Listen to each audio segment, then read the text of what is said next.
Can someone give me some water, please? Good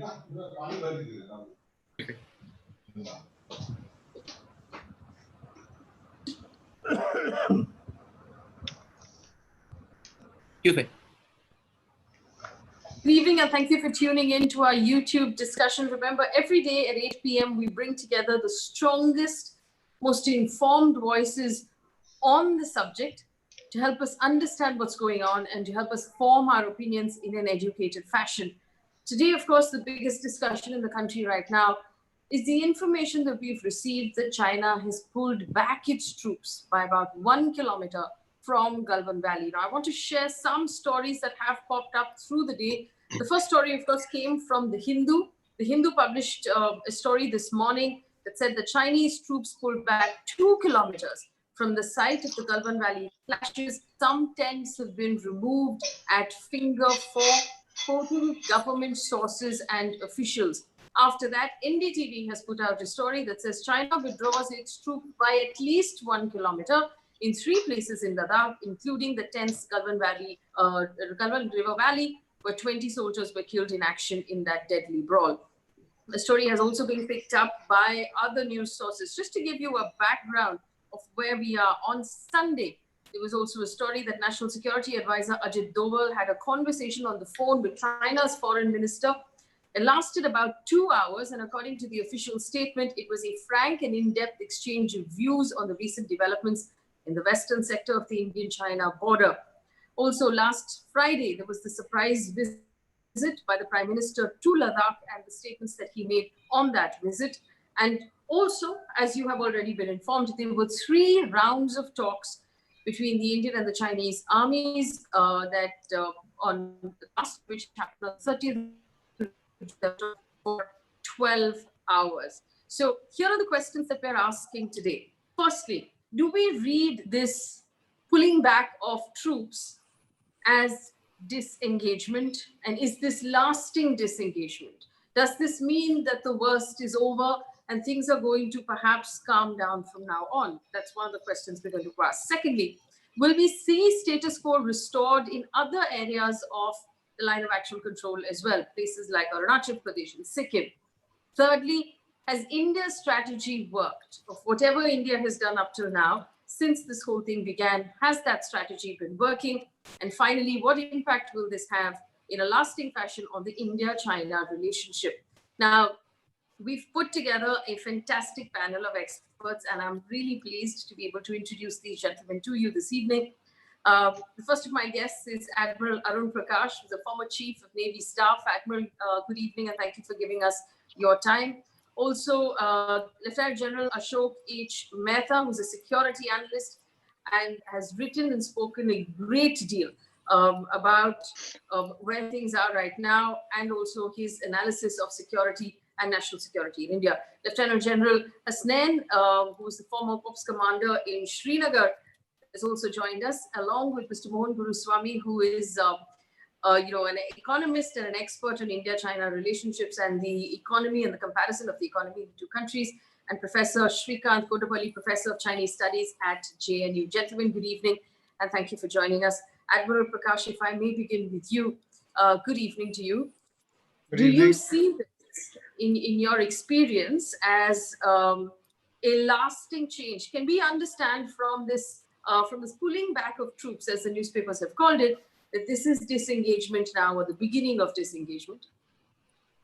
Well, first of all, one doesn't know where they have pulled back from. First, you have to know how far up they had come, how much violation of the so-called LAC had taken place. So this is a relative term. They pulled back 1 kilometer from where? So we need to know that. Perhaps some of your experts here will actually enlighten us. So that's point number 1. Secondly, we need to get into the heads of the Chinese. Why did this whole thing start? What is the purpose? Is there a grand strategy behind it? Or was it just to put a scare into us? So unless we look a little deeper into the motivation behind what they did, I mean, the whole northern border came alive. We've had to mobilize and, go to great lengths to counter something unknown. So unless we can get to the bottom of the motivation behind what the Chinese did, then I think it's a little premature to pass any comment on the fact that they moved back 1 kilometer. 1 kilometer from where? And I think that's another key point where we need to question our statesmen and diplomats. How did we allow such a vague concept to prevail for so many years? LAC. The Chinese say we know where the LAC is, but we won't tell you. So this is a very dangerous situation where two sides say that we know where we are, but we won't tell you. It's completely full of potential for trouble. So I think apart from that, there's very little one can comment at this moment. And Admiral, when you look at the entire pieces of information that have come out so far, a lot of it is source-based in newspapers, but from the official sources of information, the official comments that India has made, would you believe that is strategy? I mean, I know that you're going to say that it's difficult to tell if it's worked because we don't know what's really happened. But in your experience, have we handled this well? Sorry, say that again.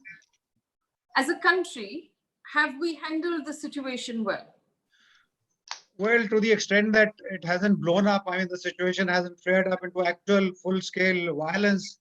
To that extent, I think if we've contained it, then it's all to the good. We lost 20 Jawans, that's a great tragedy.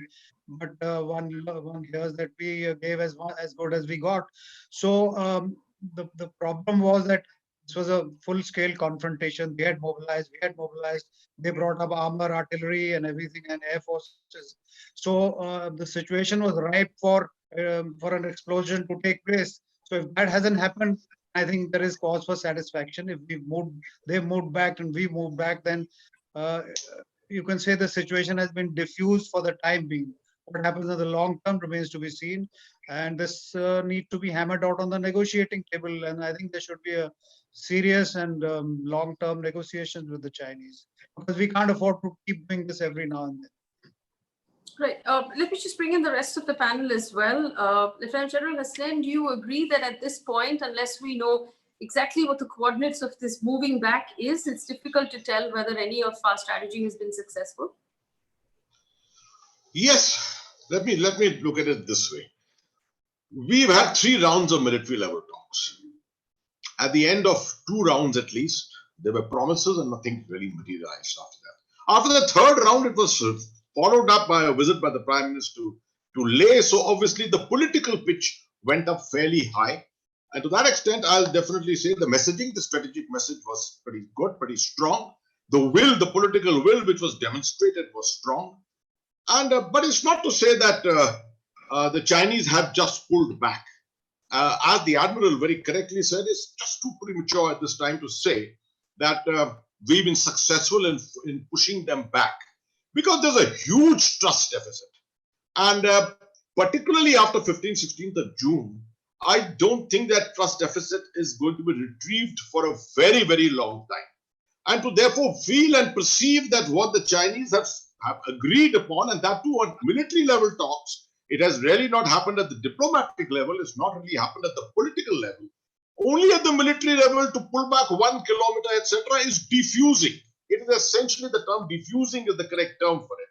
Because at the tactical level, the possibility of patrols running into each other, etc., now gets a little, diffused to that extent. But what about the troops which are there in the depth areas? There's a huge amount of troops which have moved into the operational and strategic domain. The Indian troops have moved into Ladakh, into other areas. What happens to the mobilization which has had? And as the Admiral very correctly said, we have to find a way of ensuring that this doesn't keep getting repeated. So we are at the very early part of a potential disengagement. It could all come back. It could all come back overnight with just one mistake made somewhere by at the tactical level. So I would still hold my horses on how effective this whole thing has been. General Hasnain, you are familiar with the erstwhile state of Jammu and Kashmir and what is now the Union territories of Kashmir and Ladakh. The weather, which is in the next few months going to become very inhospitable, not just for the troops that we have stationed on that border, but also for the equipment, for the tanks, for the artillery, which will need to be maintained, and it's going to become extremely difficult to do so. how important will it be in your mind that this diffusing happens before winter sets in? Absolutely, and that's a brilliant question. Because so far in the print or the electronic media, I've never heard the word operational logistics. And that's one of the most important terminologies which the army follows in all high altitude areas. Ladakh is served by two strategic roads. And of course, it's got an airfield, and we have fairly good transport aircraft today to continue the normal maintenance of Ladakh. But Ladakh is always maintained with a little bit of a strain. And now you have additional troops there. And it's not just Ladakh, it is also Sikkim, it's the central sector, it is Arunachal also. So obviously, this is the time when winter stocking normally commences for high altitude areas. So some level of planning would have started, that we have stacked many more additional troops to cater for. And if by November, you don't find a disengagement, of a serious disengagement having taken place, obviously the troops are going to stay put there for quite some time. And it means not only just rations and ammunition, but a lot of habitat, because temperatures here, let me tell you, at Chushul, I have commanded my unit at Chushul, and I can tell you that temperatures at Chushul with the wind chill factor go down to -39 to -40 degrees, right? It's not easy to survive there like this. Although we have been in Siachen, we have the experience of Siachen, we have the experience of high altitude terrain everywhere else, but this still needs time. It's not that overnight you can do something. You still have to go through the process of procurement, of bringing in the items, of transportation. That is the biggest challenge. So I think if the contingency planning is continuing, and I'm sure it is continuing, no one is looking at this disengagement as if something is finalized. So I'm sure at different levels, there would be a lot of planning going on at the moment, a lot of midnight oil being burnt. If I may just quickly take a question back to Admiral Prakash. Admiral Prakash, you did say, of course, we need to question everyone who's worked on this diplomatically up till now to ask why we have a unsettled border in an LAC. But the truth is that because China's claim is different and India's claim is different, someone on both sides would have had to concede some land in order to reach a settlement. Do you believe we're anywhere closer to being able to do that than we were after 1962? Well, that's what negotiations are all about. I mean, when you sit around a table, obviously you can't have it all your way. So somebody has to give and the other has to take. And the other point is that after every conflict, both the belligerents sit down around a negotiating table to decide what was the casus belli, why did the war start, and will it not happen again? And some territorial adjustments have to be made after every war. Strangely enough, after 1962, we did nothing for 25 years. And then we started talking, and then our negotiators didn't see it fit to pin down a proper border between two huge, powerful countries. It's an amazing state, bizarre state of affairs. If I may bring in Mr. Guruswamy and Professor Kondapalli at this point to comment on what has been said so far. Mr. Guruswamy, the last time we spoke, you did say that 1962 began similarly. There was some engagement, then there was disengagement, then it started again. It was on and off, to put it mildly, what you said. So do you see this as lasting disengagement, or do you expect mischief to continue at the LAC, Mr. Guruswamy? This is not certainly a lasting arrangement. It is not even a proper arrangement. What has happened in effect is that at Galwan, which is the most critical point, we have pulled back 1.5 kilometers from meeting point 14. And the PLA has pulled back 1.5 kilometers from point 14. And point 14 was a place where we used to be and our patrols used to be there. And we used to go further up from there. So in effect, what has happened is we've withdrawn from our own territory. Not only were we at point 14, but we've come back further. So this has happened in 3 sectors. Now in Pangong, so the Chinese have come away from the crest of the 4th finger and are sitting on the 5th finger and not fully withdrawn. So, we'll have to wait and see whether they're playing us or whether this is a Rube Goldberg taking us for a ride. And then we have to decide what we have to do. Like General Hasnain said, winter is coming in. So you're going to stock up now. You go on a walk, you need alpine tents, you need prefab barracks which are heated, and you need all this stuff. You need fuel dumps, you need heating arrangements. So lots of things have logistics have to be done. And even your vehicles freeze. The oil freezes, everything freezes. So you're going to have systems to keep it going. So we have to do it now. And if we accept, and they're not so badly off on this. In the high ground, Kashgar is close by, Bhutan is close by, you've got good roads linking up, moving up and down, and they're already in a good part of Depsang. And this place, River Galwan, the Chinese today have said that we have always occupied the ridges. And in 62, let me just finish. In 62, we were at a post beyond Samsungling. The Chinese then built a post at Samsungling and they pushed us down. And even after the rollback in 62, they never came down more than 20 kilometers on the Galwan. So what's happened in this period is that they've been quietly nibbling away. And we have not been patrolling actively. The sector is an ITBP sector. ITBP doesn't report to the army, it doesn't report to the Ministry of Defense. He's got his own chain of command. So the army is brought in to clean the mess. So why has the Home Minister of India been quiet so far? He's messed up the border. He has to speak out. Or somebody has to acknowledge that there was a mess up. Mr. Guruswamy, forgive me, I just want to ask you this now. There are a lot of news reports that say, and I quote, China withdraws troops from Valley, and a lot of them are also attributing this to the Prime Minister's visit to Ladakh and the statement that he made. But you seem to disagree. You're saying both sides have withdrawn, and this is not a victory, or this is not something for us to pat ourselves on the back about. It's certainly not a victory. Certainly not a victory. Certainly not even a political victory. You can spin it that way. And as all patriotic Indians, all of us are bound to swallow the spin a bit, because this is the time to stand behind your leadership, whatever your differences or disagreements with that leadership may be, and whatever you might think about that leadership. This is the time not to say anything too loudly. But clearly, the Chinese, this is an interim arrangement. It's not going to end here. And today, as these people are disengaging in Galwan, the Chinese have raised an issue on Bhutan. They said we have problems in the eastern sector, on the northern sector, and now on the western sector. The western sector of dispute is a place called the Sakteng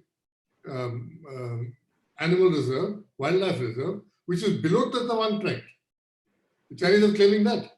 And they have also been in an article today that the Tawang Tract is not negotiable. And that is part of Tibet, and there is a sentimental reason for Tawang, and Tibet must have Tawang. So, this game is just being played, we're being shuffled around, and we'll now suddenly rush up to the eastern sector. And there are two divisions moved up in the eastern sector. And the eastern sector is very different. The Chinese have got 16 airfields there. Here they have only 2 airfields. Okay, if I may also bring in Professor Kondapalli. Professor Kondapalli, do you agree that this is aid not permanent, and hence it's not something we can rest on? And secondly, the fact that Indian soldiers have also pulled back means that this is not exactly a political victory either. Victory, those things are pretty large issues. Let us go to the brass tacks. June 6th, June 22nd, the commanders meeting, they discussed about disengagement and de-escalation and the procedures involved. And June 15th night resulted in the bloodbath on the Galwan sector. So the June 6th and June 22nd positions have not been implemented. So we have had a history of not being implementing the things that have been discussed and agreed to. So yesterday's comments suggesting to earliest disengagement process to be completed. That needs to be taken with a pinch of salt. Number one. Number two, the ground reality of 2 kilometers, 3 kilometers, that is not the issue. The issue is April 2020 status quo ante position. That includes the Pankungso Lake finger point 8 and PP14, PP15, PP17, the petrol points across these. Most important as well is the 10 days ago, the intrusion in Daulat Beg Oldie and the occupation of the Galwan Heights. Now, that is what is status quo ante. The victory or otherwise will be seen whether these have been implemented. So we have to have another session, maybe a month later. I'm assuming in an optimistic manner that the disengagement happens. But we need to revisit this with coordinates on whether we have gone up to finger point 8 in Pankungso and the Daulat Beg Oldie, Depsang Plains, the Galwan Heights have been vacated. And PP14, PP15 and 17 also have been removed in terms of the other telltale kind of structures. Even then, it is not a victory because the victory would be to maintain peace and tranquility. Number one, most important to define the LAC and delineate, demarcate the borders. That is the victory in terms of stabilizing the India-China borders. I mean, this is, if they go 2 kilometers, 3 kilometers, that is not victory because the status quo ante has not been restored. That is what the original demand has been. And with the PM's visit, we indicated that we are prepared for all kinds of actions in the border areas. What prompted the Chinese to have this meeting yesterday and declare earliest complete disengagement de-escalation process? We do not know why this has been. But the fact of the matter is we mobilized and the PM had sent signals at the highest levels. By the way, in his speech, he used the word Sudarshan Chakra. Yes. And Gautam Buddha's compassion and courage. There are words which cannot be easily translated into English. So which suggests we have had robust deterrence capabilities on the border. So whether this has motivated the yesterday's meeting and the call for the disengagement process. Now we have to see whether we reach the April 2020 position or not. All the others are the flap that we add to. The second is we are not negotiating with China on the border. We are talking to them, not negotiating. Negotiating has a give and take. We are talking to them, and Aksai Chin is completely a disputed territory. Not just Galwan, not just the LAC, but the entire Aksai Chin, 38,000 square kilometers plus Sakshgam Valley plus Ruksam, other areas that were transferred by Pakistan to China. All of these are disputed territories between India and China. So victory will be once we settle those issues in terms of the border talks. That is where the final settlement has to be looked at.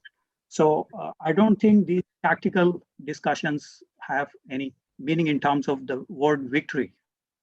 Okay, fair enough. Let me bring in General Mehta as well. And I waited until we heard everyone out because I want to understand from you where you see the status quo right now all across this extended border. And very interesting point just raised by the professor at this point that it's not just Galwan Valley. and the LAC, but the entire accession. So this is not a negotiation. It is a talking to or a discussion. I would like for you to help us understand what India's situation is at this point along the LAC. Thank you very much for getting me into the discussion finally. I'd like to start by saying that when the first very significant intrusion took place in Sumdrong Chu in 1986-87, I was part of that monitoring team as a Major General in charge of the Defense Planning Staff. And we saw that intrusion, which took 8 to 9 years to resolve, but it resolved in India's favor because troops on the ground, commanders on the ground acted decisively. And we occupied commanding heights. Now, this time what has happened, a series of missteps have taken place. These missteps, starting with intelligence failures and the fact that we reacted very late. As I cited the example of Sumdrong Chu, we reacted within 24 hours. Here we took till Galwan had actually happened, the build-up didn't start. So we started with a handicap. Now the Chinese have a grand strategy. This is deja vu for the Chinese, for the Indians, because we've seen this happen. As I said, Sumdrong Chu, we've seen this happen in Depsang, we've seen this happen in Chumar. The difference between then and now is that in all those intrusions, after negotiations, they went back to where they started from. This time around, I have complete doubt that they will withdraw, or what the professor said, restore status quo ante end April or 5th May. That is India's bottom line. They have made 7 intrusions. I don't want to go through those intrusions. These are connected, interrelated, and these are related to the 1959 claim line in Ladakh. Some of you would remember that in 2010, in December 2010, the Chinese suddenly announced that they did not have a border with Jammu and Kashmir. So 1,500 kilometers of Jammu and Kashmir border was lopped off. But we told the Chinese that you can lop off the LAC, but you can't remove our troops. But the current intrusions and the current extension of the claim line through these 7 interconnected intrusions are related to Jammu and Kashmir, to extension of the LAC, and to providing security to their G219, the Aksai Chin Road, and our road to Daulat Beg Oldie. So these are intrusions which are there to stay. Now, what they have done now is they have used 2 words called disengagement and de-escalation. Now, the word disengagement means withdrawing, pulling back, to de-escalate. The result of disengagement is de-escalation. What India is looking for is withdrawal. You want these troops to move back from where they came. And therefore, that remains the bottom line. The current negotiations, the military commanders, as the professor explained, it is the implementation of those negotiations that took place between Liu Lin and our GOC 14 Corps that has resulted in this disengagement and de-escalation for the second time. The first time it happened, and we went to verify the Galwan clash case. And this time we have withdrawn, and as Mohan Guruswamy says, why the hell are we withdrawing from our own territory? I mean, it's ridiculous to establish these buffer zones, because the Chinese, as it is from PP1 is, by the way, at Karakoram Pass, we have PP1 to 65. These are 65 patrolling points.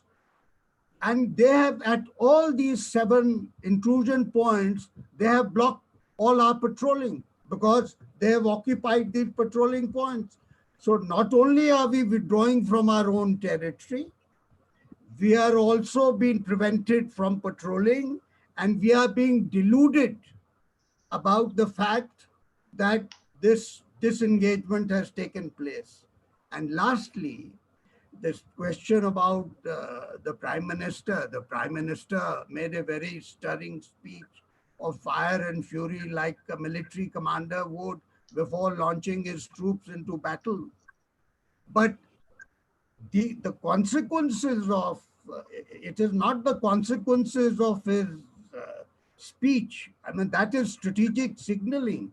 It was the military commanders who had discussed all this that we see the consequences. And if I might add, just one last point. Please. The national security advisors spoke yesterday, as you said, and they spoke for 2 hours. That means they spoke for 1 hour, because 1 hour is it takes place in translation.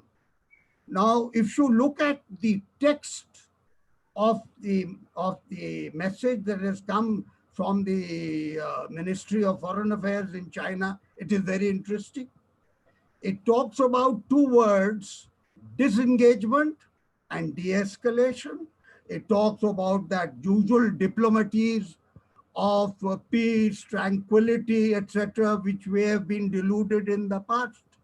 So, mark my words, this is only a temporary phase of what is happening. The withdrawal in Galwan is happening because that Galwan Nala has got flooded because of the melting of the ice. So they've had to withdraw. I mean, this is an ultimate act of defiance on the part of the Chinese PLA to have re-established a post at the river, at the confluence of Ashok and Galwan rivers at PP14, as somebody was mentioning. After Sultan, our 16 Punjabi boys went and demolished that post, they went and set it up again. I call that the ultimate act of defiance. And as the Admiral was saying, I mean, that post, we have withdrawn 1 to 2 kilometers behind that post. So I think we should take this very coolly, not be deluded by the Chinese, because this time they have not come in to go back. In the past, they came in and went back. This time they are not going anywhere. And therefore, the 3 additional divisions that we have inducted, some from the plains sector, their maintenance by air is going to be a horrendous task. These troops that have come from the plains part of India, which are outside the theater, they will require special kit and clothing, the habitat, and we have tremendous amount of deficiencies in all this. And therefore, it is absolutely essential that this restoration of status quo ante is negotiated, not at the level of NSAs, but it has to be at the level of Xi and Modi. If you want this withdrawal and restoration of status quo ante to take place before winter. Yes. So you do expect a long winter then, General Mehta? Absolutely. I expect a long winter. But remember one thing, you see, unlike us, the Chinese have no defenses. You know, this some people don't know. The Chinese only man remote outposts, whereas we hold our defenses in the mountains, and we've held those defenses for years. The Chinese only have defenses in close proximity of G219. They don't hold organized brigade sector defenses like we do. They hold remote posts of the border troops. Border troops patrol up to these areas. Some places they have these military garrisons. So the cost for the Chinese is not going to be as much as it is going to be for us. It's a horrendous cost of maintaining these these formations. And if I might make another point, the Indian Air Force has said that they have never practiced supporting troops. You know, if there is, you know, a lot of us are talking about use of IAF. Yes, we have a distinct advantage over the Chinese in terms of payload, loiter time, etc. But the point is that the exercises that have been done with the Air Force have been done with our permanent defenses and not with troops lined up on the line of actual control. The Chinese have forced you to make your line of actual control into a line of control like Chinese by making you deploy these 3 additional divisions. Right. Very well said. And I do want to open this for a second to the entire panel before I ask the Admiral about India's perhaps maritime edge in terms of the Navy. But does anyone else on the panel want to respond to what General Mehta has just said? I'd like to. Sorry, Ata, go ahead. Go ahead. You know, Actually, General Hasnain, I know that you have to leave. So if you want to respond before the clock strikes 8:30, please go ahead. I would only want to reinforce much of what General Mehta has said, and particularly on the operational logistics side. I would only add one more issue, which I'm sure General Mehta would have considered in his mind, and that is the fact he also mentioned that the Chinese system is border defense units who man the border most of the time. They're not regular part of the PLA as such. The PLA has now brought in troops, reserves in the depth areas. They are at a distance of about 40 to 60, 70 kilometers behind. Similar to us, we have got many of our formations which have come into Leh, and some of our formations from Leh which have moved up into the battle zone. Now, the important thing is that if you really are meaning de-escalation, if you really are meaning disengagement, it is not a question of pulling back 1 to 1.5 kilometers behind the tactical lines of Galwan or at Hot Spring or places like that. It's a question of moving back these troops, these regular troops who are well behind at the moment, 40 to 50 kilometers behind, because their movement behind will tell us clearly that there is no intent to go to hot war, to actual hot war. Of course, there's no guarantee those troops could always come back, but that will be a show to actually demonstrate that China means business as far as getting engaged into de-escalation. Mr. Guruswamy?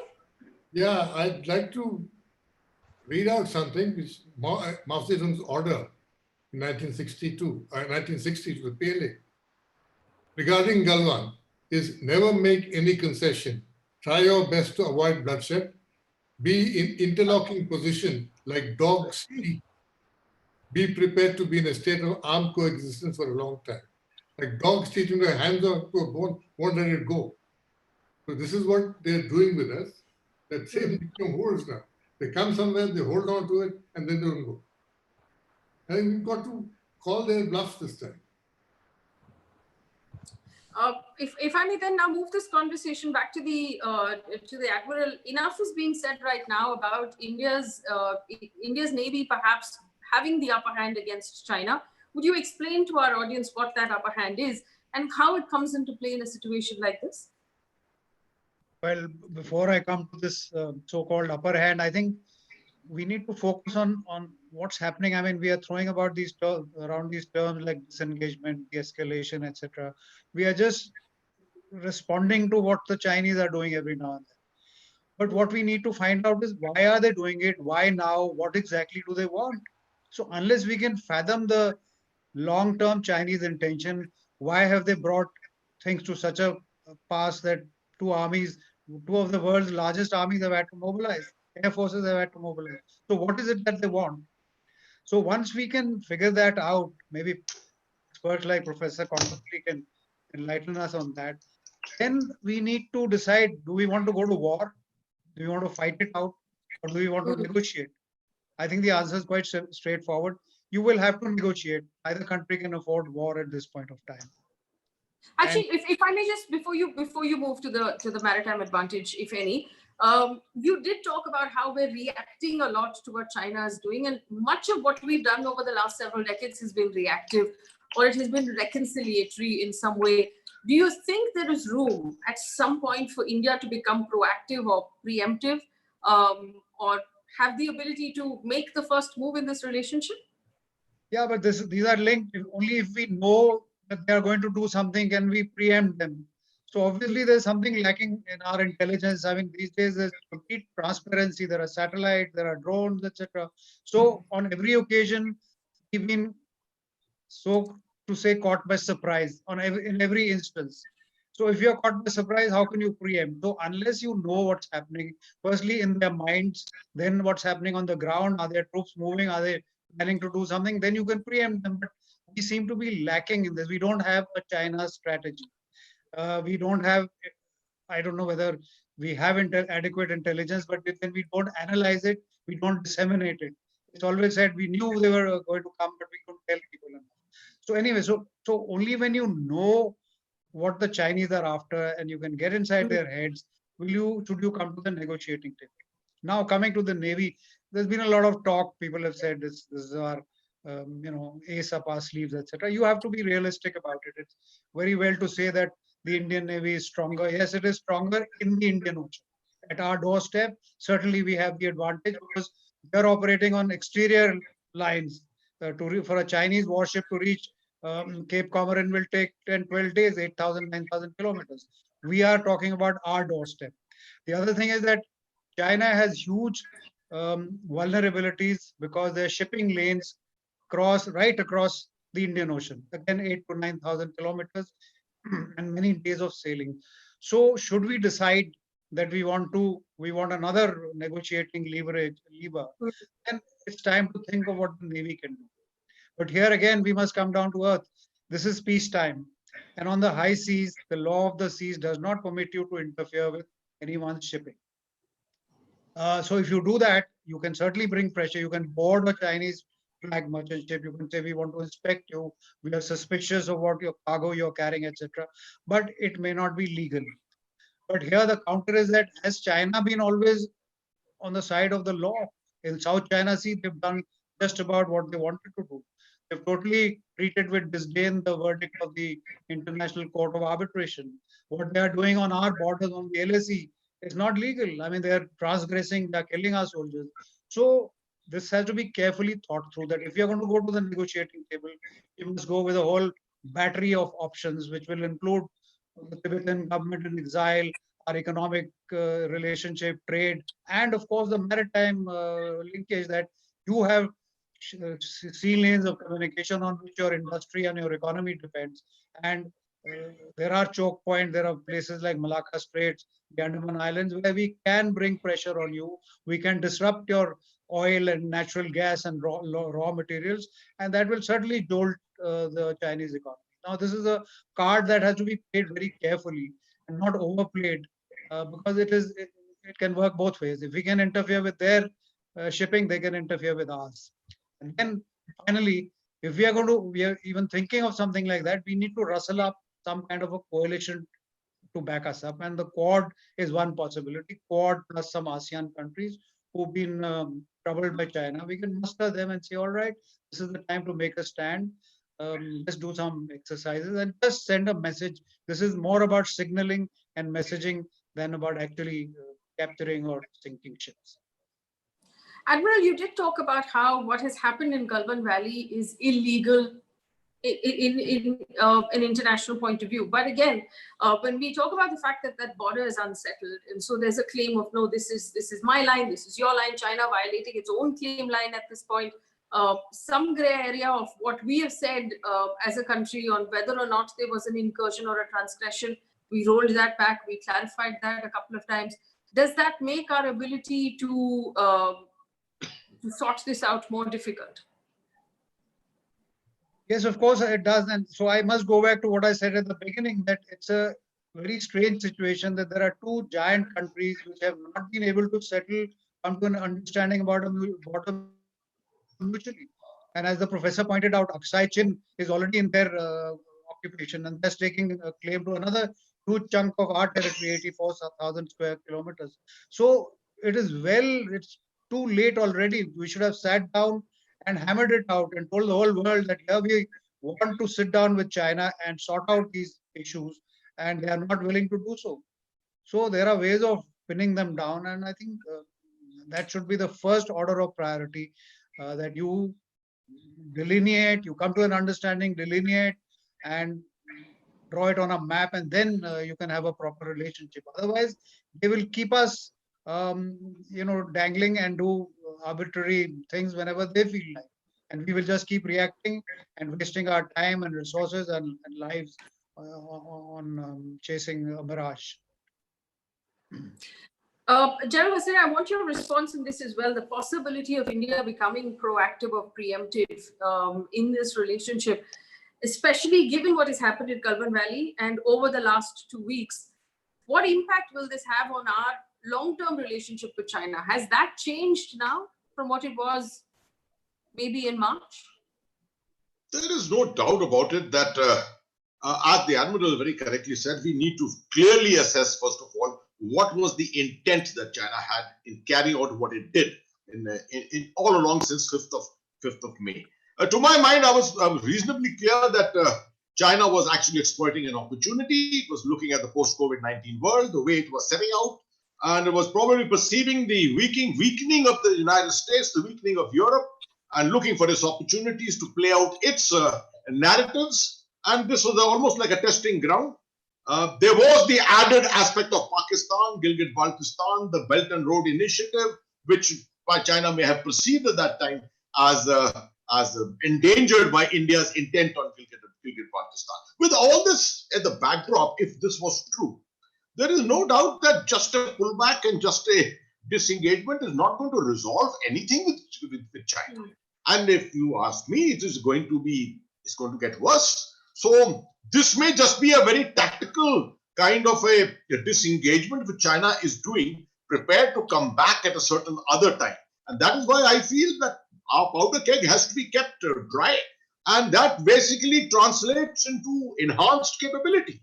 And in the post-COVID situation, with the economy down by 4-5%, we are going to have a major challenge on our hands. But then we'll have to tighten our belts if we really want to ramp up our overall capability. And I don't see any other answer besides that. Mr. Guruswamy, on the mention of the economy, a few things have happened since the last time we spoke. The railways, the highways minister, Mr. Nitin Gadkari, has said that no Chinese company will be awarded any sort of highways project. We've had comments also similarly on power from the power ministry that no Chinese company would be given anything. We know that imports are still frozen at various ports and airports. Do you see this as sustainable, Mr. Gurumurthy, going forward? Mr. Guruswamy, going forward, I beg your pardon. It's sustainable in the sense that, if Chinese companies are not bidding for roads and highways, then Indian companies will bid and take it. Maybe for a little higher prices. The Chinese always come with L1, which is the lowest price. But, you have, all that you can take care of. I think immediate pain will be in the pharma sector and to some extent in the IT sector, if you have to put a closure on everything. Pharma sector, it doesn't take too long to set up an API factory. You need about a year. So all those industries which we drove away from our country because of high cost of production and labor problems and they'll come back in the pharma sector. So you'll be independent of them for APIs. I think to that extent, this is going to cost the Chinese in the long run. It's only in the IT sector, in the computers and and in the mobile phones. It's going to take long doing. We might have to keep looking for alternate sources of supply. Mind you, the Chinese have always been aggregators of this. A mobile phone, say Apple phone, which is assembled in Chengdu, the parts come from all over ASEAN and America. The glass comes from America, the chips come from Taiwan, and they put it together.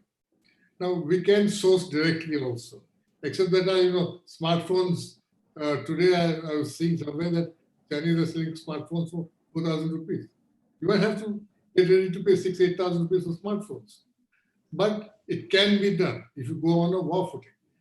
After, Hasnain said something which is very interesting. He said the economy is contracting. But maybe, wartime is always good for economies. When you have a conflict and you're not destroying physical infrastructure, your production always goes up. The factories will work overtime. The tank factories which haven't produced tanks will start producing tanks. The shipyards which haven't launched ships for a long time will launch ships.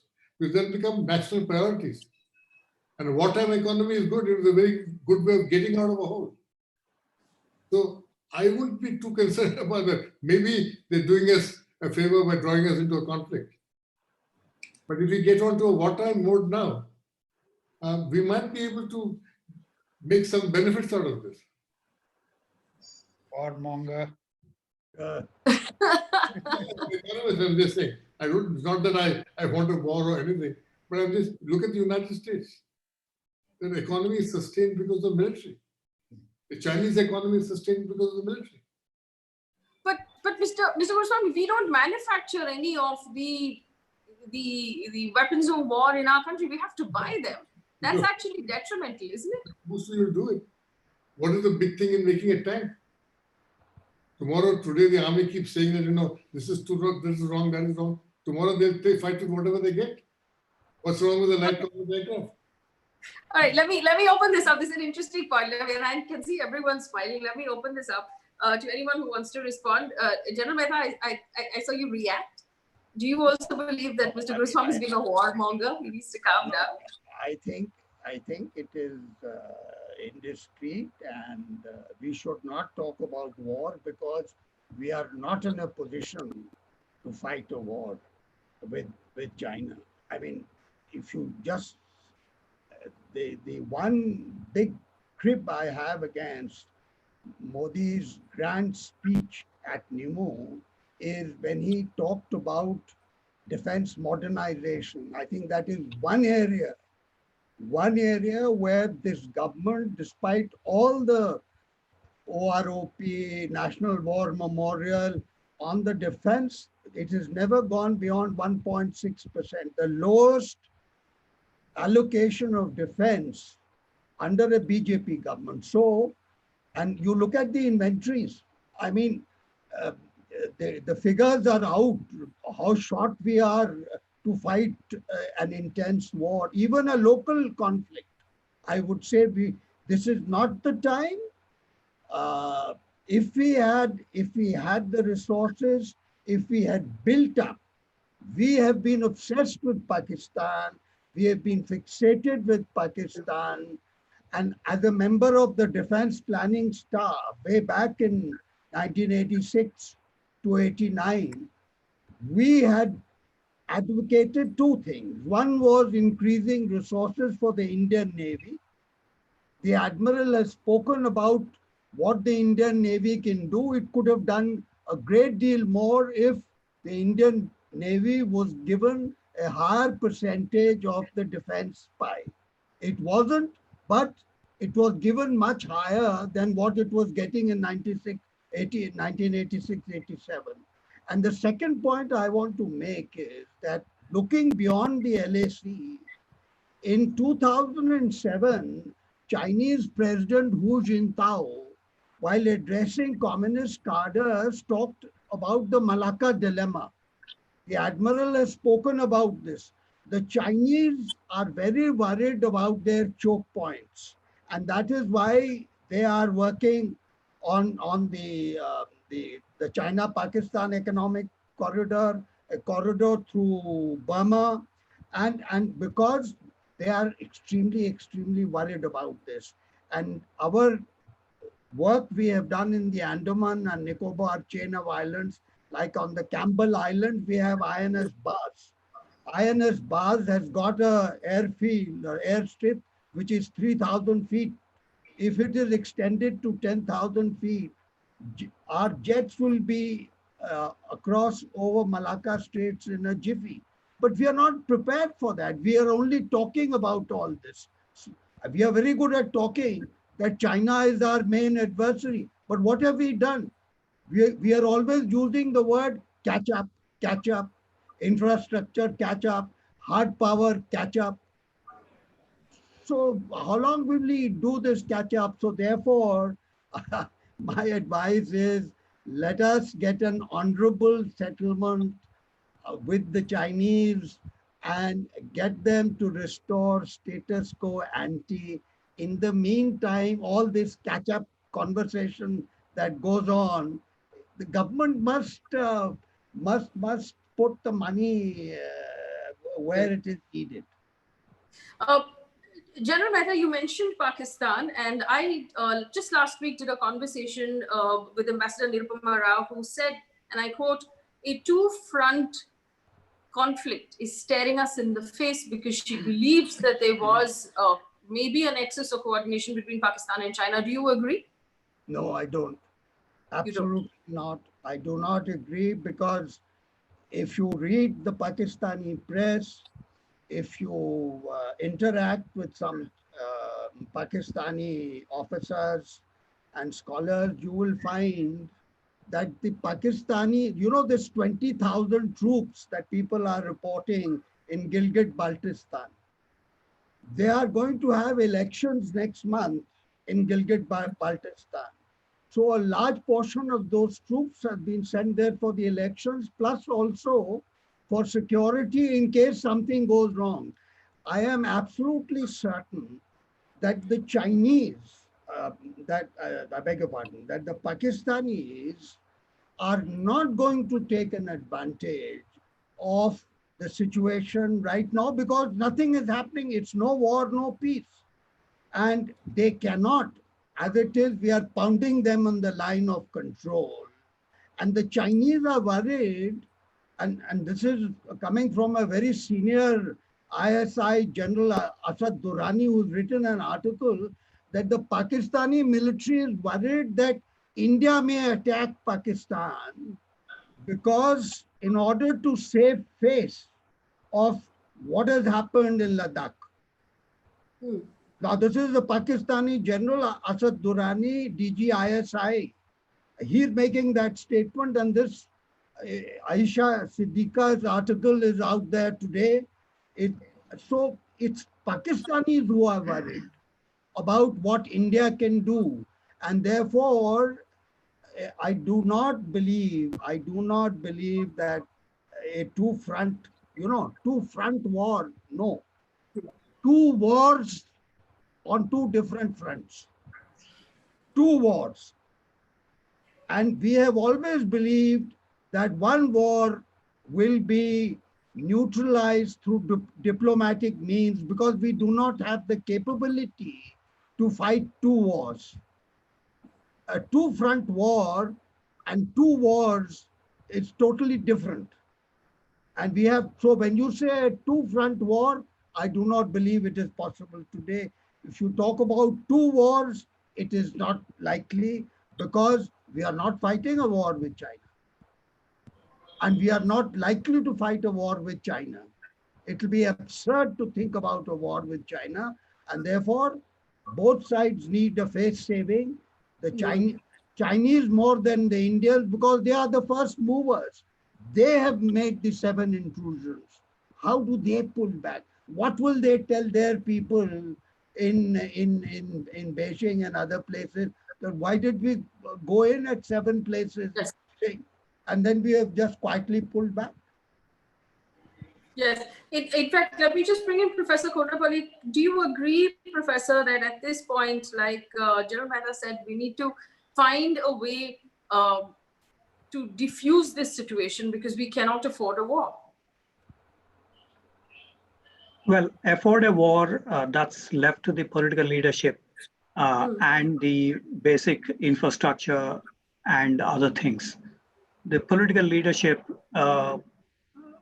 tells the armed forces what are the objectives and so on, the limited objectives, the overall objectives of the state, and the armed forces will follow, should follow. That is what is part of the system that we have.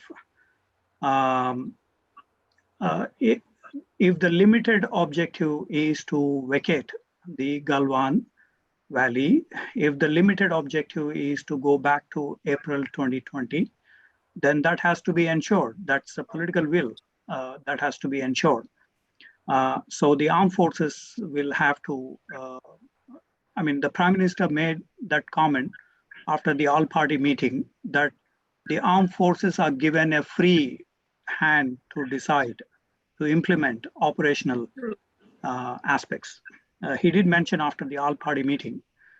He did mention this in other events during the, I mean, with Balakot, I'm not very sure.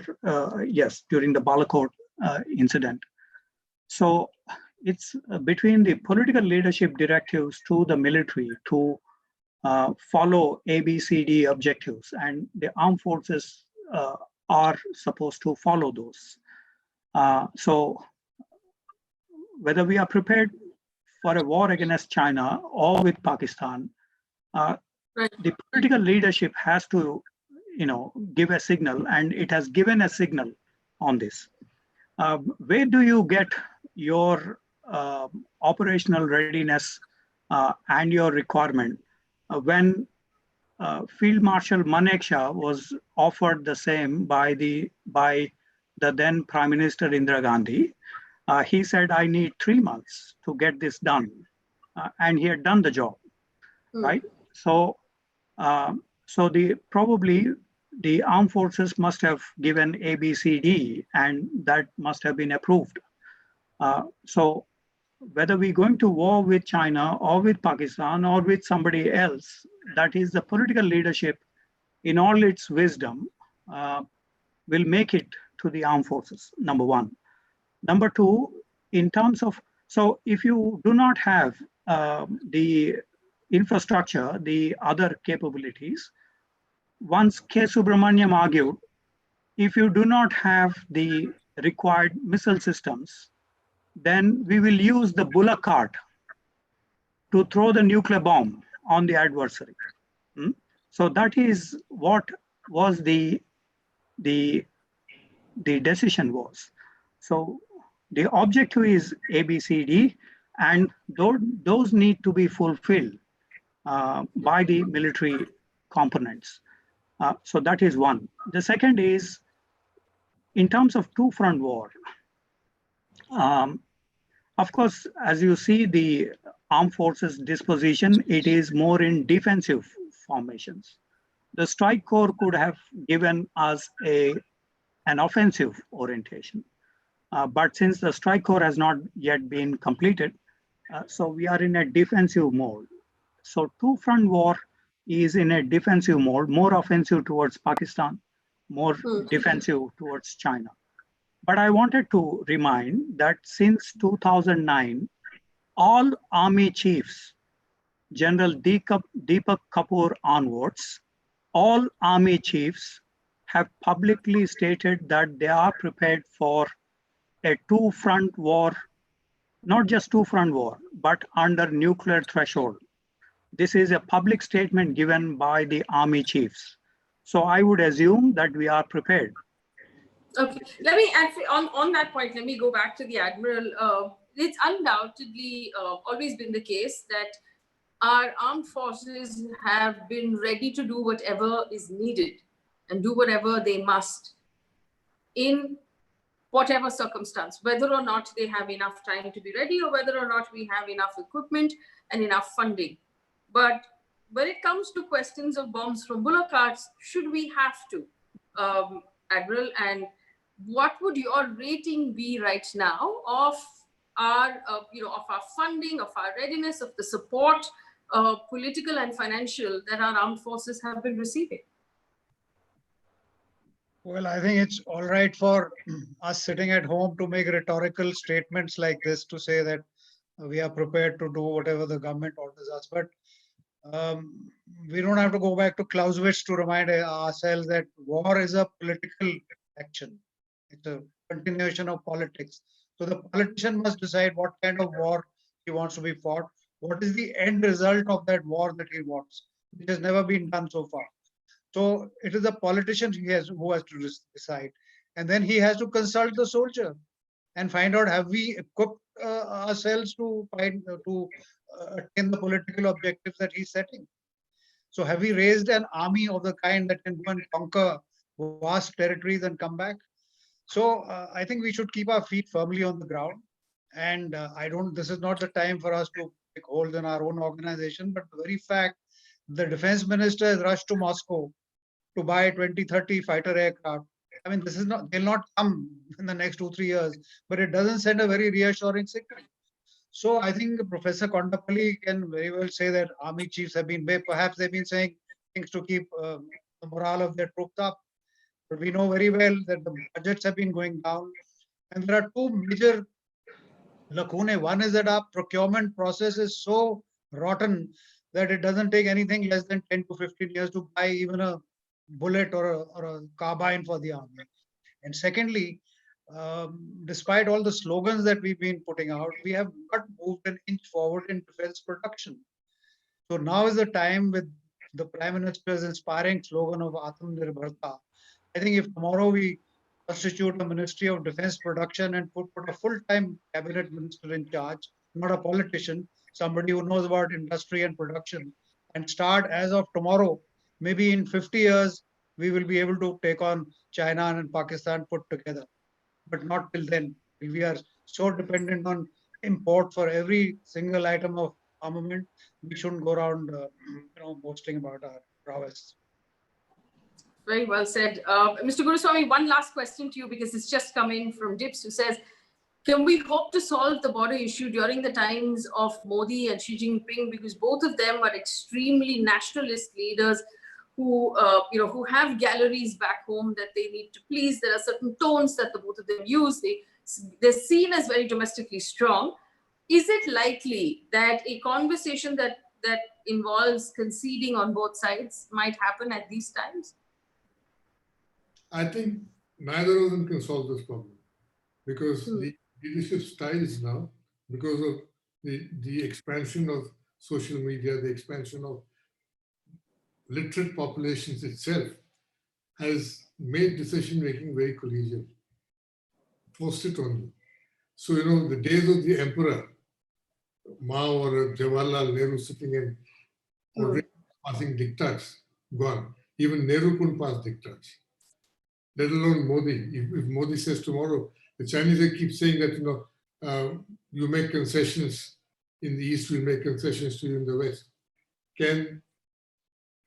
Already today, they have made an arrangement to withdraw 1.5 kilometers. There's going to be a storm tomorrow. When you gave up our, this land now, unfortunately, there in Galwan, has been consecrated with blood. They'll raise that as an issue. And so where is the scope for these guys? Therefore, I always say that the LAC, you should empower the military to sort it out and say, okay, you take a line which is defensible and you sit with the counterparts on the other side and work out a line in talk, bit by bit, bit by bit. But the MEA will not allow it. The politicians will not allow it, because generals, being practical people, will trade some land. But this is not going to be sorted out this way. The Chinese have already raising the ante in Tawang. This is hardly settled down.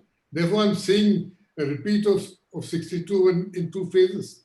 The first was very small. There were nibbles. You took the Dola post, and waited there. Second round, we came pouring down. Built up troops, and our side is not giving it, and you come in. So you got to be ready. I don't think there's any scope now to withdraw your reserves from that area. You got to provision them and keep them there. Right. Okay, gentlemen, forgive me. I overshot time this evening. It's well past 9 o'clock, but it was a really interesting discussion. And since I had you all together, I was taking advantage of that. I thank you for giving us time and the extra 10 minutes that you gave us. I thank my audience for coming in as well. Remember, hit the bell icon, subscribe to the channel. We do this every evening at 8 o'clock. Like I said, the idea is not to tell you what to think and what to feel. The idea is to be able to give you the educated voices so you can make up your own mind as citizens. Thank you all for your time. I really appreciate this discussion. I know my audience as well really benefited from your opinions. And I do hope that we can continue to have these conversations, and hopefully we'll have these conversations, and while things at the border or the LAC remain uneventful over the next few months, because we'd like to keep the lives at the border as well safe as far as possible. Thank you for watching, and good night.